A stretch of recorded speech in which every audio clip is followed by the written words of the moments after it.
Good morning, children. Let's get ready with a few things related to grammar. Today, I have taken adjectives as a topic, and we are going to discuss about different kinds of adjectives. After getting the real explanations and the better explanations of adjectives, advanced can be applied also. And you can see right in the beginning compound adjectives. तो पहले ये confusion आपको clear कर दूं कि compound adjective क्या होता है। सबसे पहली बात, आप गौर से देखे होंगे ऐसे दो अलग अलग एडजेक्टिव या कभी दो जिसमें एक एडजेक्टिव होता है और एक वर्ब होता है, दो को मिलाकर कभी कभी बनाया जाता है, जैसे न्यू बॉर्न बेबी। इसके अलावा अगर हम लोग देखें नाइस ब्लू जैकेट, दो से अधिक एडजेक्टिव एक साथ आ रहे हैं, तो ऐसी स्थिति में दो या दो से अधिक जब आते हैं तो उसको हम लोग क्या कहते हैं, कंपाउंड एडजेक्टिव। आप एग्जाम्पल भी है, अब कुछ काम भी है आपके सामने, उसको आप भर कर देखिए कि क्या आप उसमें कोई कंपाउंड एडजेक्टिव सुटेबल भर रहे हैं। एक नहीं कई आ सकते हैं, ये आपके ऊपर निर्भर करता है। Now let's come back to adjectives. Adjective होते क्या हैं, अगर इसके बारे में हम लोग बात करें तो एडजेक्टिव किसी भी नाउन या प्रोनाउन को क्वालिफाई करते हैं। क्वालिफाई करने का मतलब उसके बारे में किसी भी तरह की जानकारी उपलब्ध कराते हैं। अच्छा है, बुरा है, लंबा है, मोटा है, या फिर जो कुछ भी है, ये सब चीज़ जो वर्ड जानकारी देता है उसको हम लोग एडजेक्टिव कहते हैं। और अगर हम लोग इसके बारे में ज़्यादा गौर से देखें तो कुछ एग्जाम्पल्स लेकर देखते हैं कि आखिर ये होता कैसे है। A young and energetic person, गौर से देखिए यहाँ यंग और एनर्जेटिक को एंड अलग कर रहा है, इसीलिए इसको कंपाउंड नहीं कहेंगे। लेकिन ये दोनों ही वर्ड किसको क्वालिफाई कर रहे हैं, पर्सन को।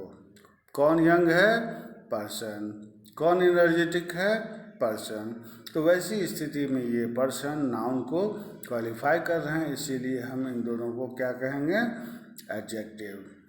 The cool and soothing winter, अब ये विंटर के लिए ही कूल भी है, सूथिंग भी है। ये चीज़ सिर्फ यहीं तक सीमित नहीं रह जाता। अब आगे देख रहे हैं एक और वर्ड जो आपको रेड में दिख रहा है, लेजी। यस, लेजी भी किसी व्यक्ति के क्वालिटी को या किसी नाउन के क्वालिटी को दिखाता है। तो ये जो दिखाने स्पष्ट करता है, जब कभी भी क्वालिफाई करता है किसी नाउन या प्रोनाउन को, तो वैसी स्थिति में उसको एडजेक्टिव्स कहते हैं। चलिए, एडजेक्टिव्स के इस चीज़ को समझने के बाद, अगर आप समझ रहे हैं तो बहुत अच्छी बात है, नहीं समझ रहे हैं तो मुझे फीडबैक का इंतज़ार रहता है, अभी तक तो नहीं मिला है। चलिए, हम दूसरे हिस्से में हम लोग एडजेक्टिव्स के डिफरेंट टाइप्स के बारे में बात करते हैं। सबसे पहले शुरू करते हैं एडजेक्टिव ऑफ क्वालिटी से। क्वालिटी जो बताए, यानी वो वर्ड जो क्वालिटी बताए, जैसे a gentle boy is coming to school.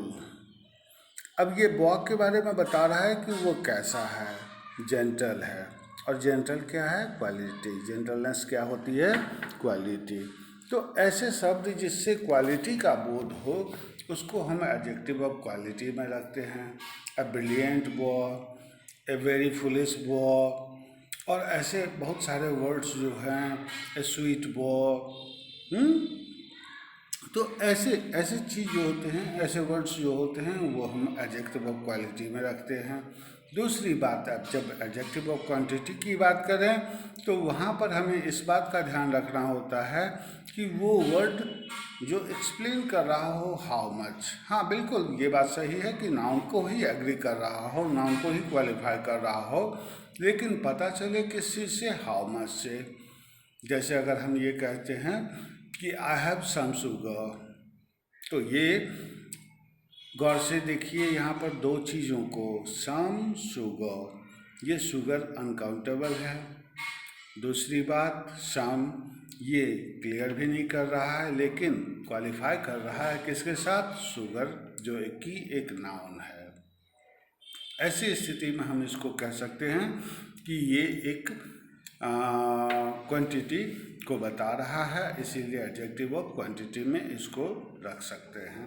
ऐसे और भी बहुत सारे प्रकार होते हैं जिसको आप इसमें रख सकते हैं, सम और लिटिल, या फिर और कुछ जो वर्ड्स वगैरह आपके दिमाग में आ रहा हो, उसको आप सिर्फ इस बात पे तौलिए परखिए कि क्या वो चीज़ काउंटेबल के साथ इस्तेमाल हो सकता है। अगर नहीं तो वो क्या किसी क्वांटिटी को बोध कराता है। अगर वो हाँ में आंसर आता है तो आप उसका इस्तेमाल कर सकते हैं, और उसके बाद अनकाउंटेबल नाउन ही डालना चाहिए। एडजेक्टिव ऑफ नंबर, इसके बारे में बात करते वक्त हम बहुत आसानी से ये बात कह देते हैं हाउ मेनी से, लेकिन बहुत आसान नहीं होता। थोड़ा सा अलग हटके हम इस चीज़ को एक्सप्लेन करते हैं और फिर आपको बताते हैं कि कैसे। अगर हम ये कहते हैं कि the school will open after 3 days, तो ये फिक्स्ड है, डेफिनेट है कि 3 दिन के बाद खुलेगा। हालांकि ये मैं सेंटेंस बना रहा हूँ, ऐसा नहीं अभी तत्काल होने जा रहा है। तो 3 दिन के बाद स्कूल खुल रहा है, चलिए कोई बात नहीं, ये 3 दिन तो डेफिनेट हो गया। लेकिन अगर इसी के जगह पे ए फ्यू डेज और later the school is opening after a few days, तो क्या ये वैसी स्थिति में हम ए फ्यू डेज को हम लोग एडजेक्टिव और उसके साथ हम ये भी कह सकते हैं कि वो जो है डिटरमाइन कर रहा है, लेकिन इनडेफिनिट वे में। इनडेफिनिट यानी वो ये नहीं निश्चित कर रहा है कि वो 2 दिन के बाद या 3 दिन के बाद या 10 दिन के बाद, कितने दिनों के बाद खुलेगा। सिर्फ इतना ही नहीं, इसको तो हम कार्डिनल नंबर्स बोलते हैं, और ऑर्डिनल्स के बारे में बात किया जाए तो वो पोजीशन को दिखाते हैं, like first, second, third, fourth and so on.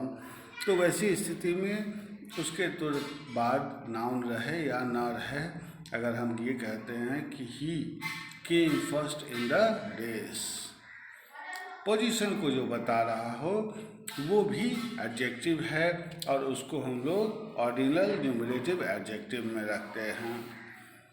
Indefinite के बारे में अगर मैं बात करूं तो अ फ्यू, अ लिटिल जैसे चीज़ों को सेपरेटली हम लोग देखें तो अ फ्यू काउंटेबल के साथ लगता है, अ लिटिल क्वांटिटी के साथ लगता है, लेकिन इन दोनों में एक समानता है, वो दोनों के दोनों किसी तरह से निश्चित नहीं कर पाते कि कितना, और जब ये नहीं पता चल रहा हो कि कितना या कितने संख्या में, तो वैसी स्थिति में वो इंडेफिनिट है, और इसको हम किस में रखेंगे, इंडेफिनिट न्यूमरेटिव एडजेक्टिव में।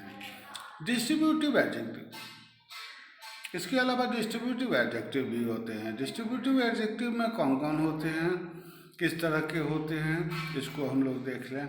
2 ही वर्ड है, आइदर और नाइदर। ईच भी है, एवरी भी है, लेकिन इन सब का उपयोग भी हम लोग करते हैं नाउन के तुरंत पहले, तो वैसी स्थिति में ये भी एडजेक्टिव बन जाता है।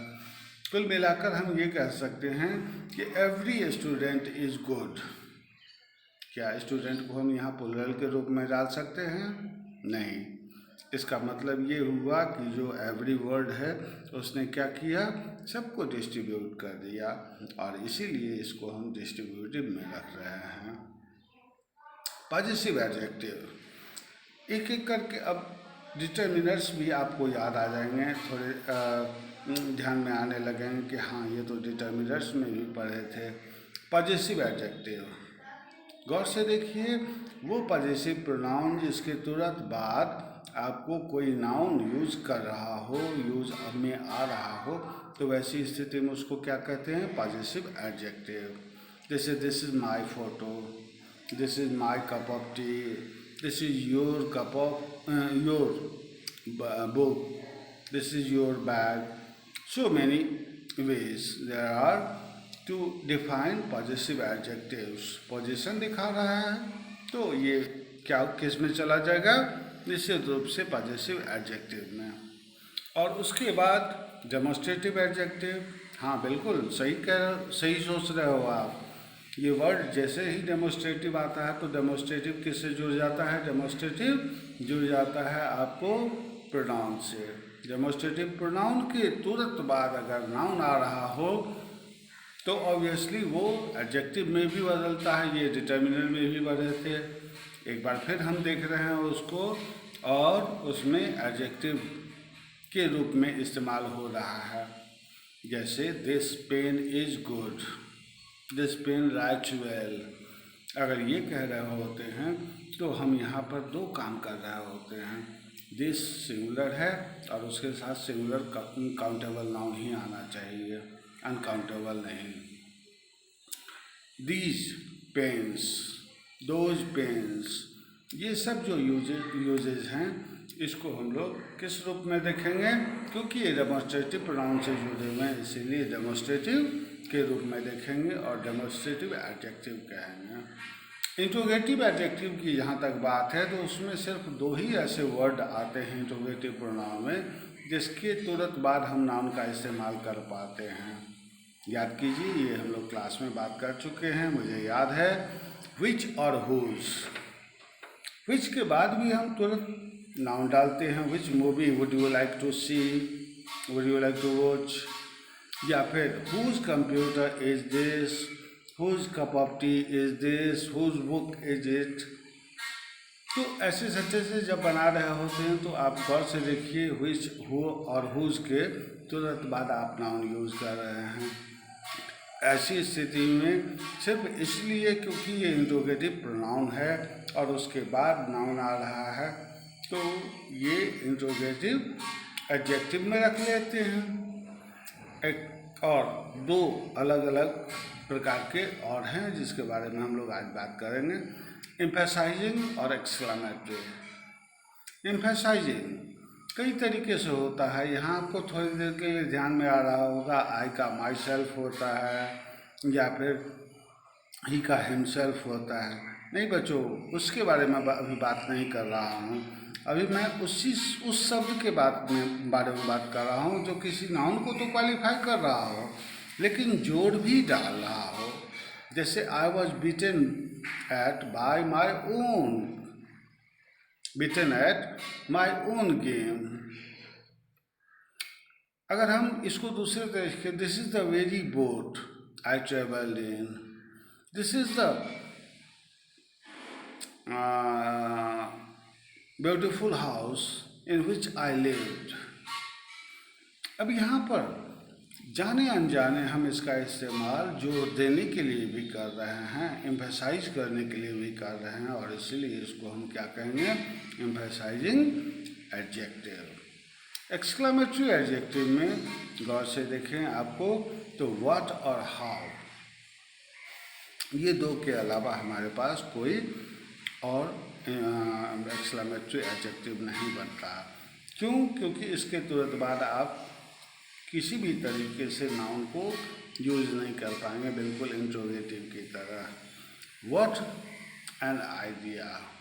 अब कहेंगे सर एन तो दिया हुआ है, आइडिया के पहले नाउन है जो, लेकिन एक बात ध्यान रखिए कि जब हम आइडिया की बात कर रहे हैं या फिर किसी भी नाउन की बात कर रहे हैं उसके साथ जुड़े हुए जो भी आर्टिकल्स और डिटर्मिनर्स होते हैं उसका इंटीग्रल पार्ट होते हैं, उसका हिस्सा होते हैं और इसलिए हम इसको अलग नहीं कर सकते। अलग नहीं कर सकते इसका मतलब है कि वो कम्प्लीटली एक नाउन का हिस्सा में बन गया है और ऐसी स्थिति में हम ये कह सकते हैं कि ये एक कौन सा? एक्सक्लेमेटरी एडजेक्टिव है।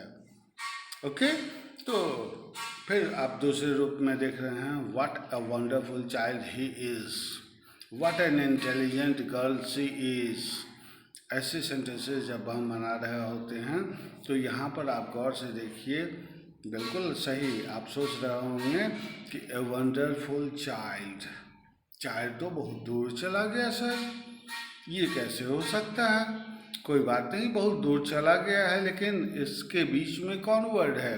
कोई वर्ब नहीं है या कोई और दूसरा पार्ट्स ऑफ स्पीच नहीं है, बल्कि उसका आर्टिकल है और एडजेक्टिव है। तो वैसी स्थिति में हम वर्ड को भी एडजेक्टिव में काउंट करेंगे और उसको भी कहेंगे exclamatory adjective.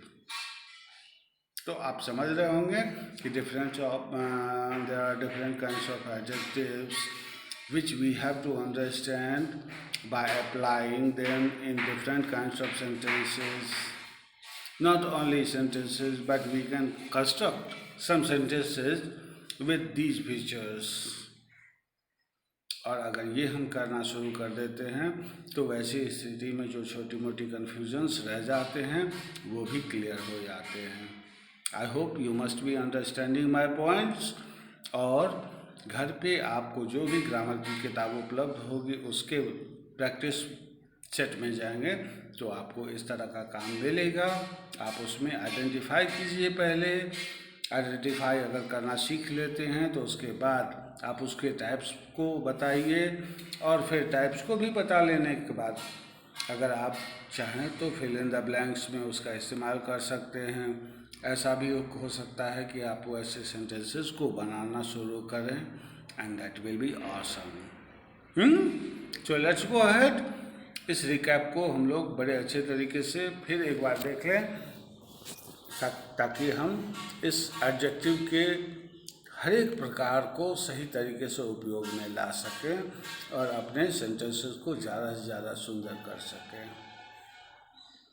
Bye that time take care of yourself, stay at home, keep yourself safe, obey your parents, and one thing children, don't forget to give feedback if you are not understanding the explanation clearly.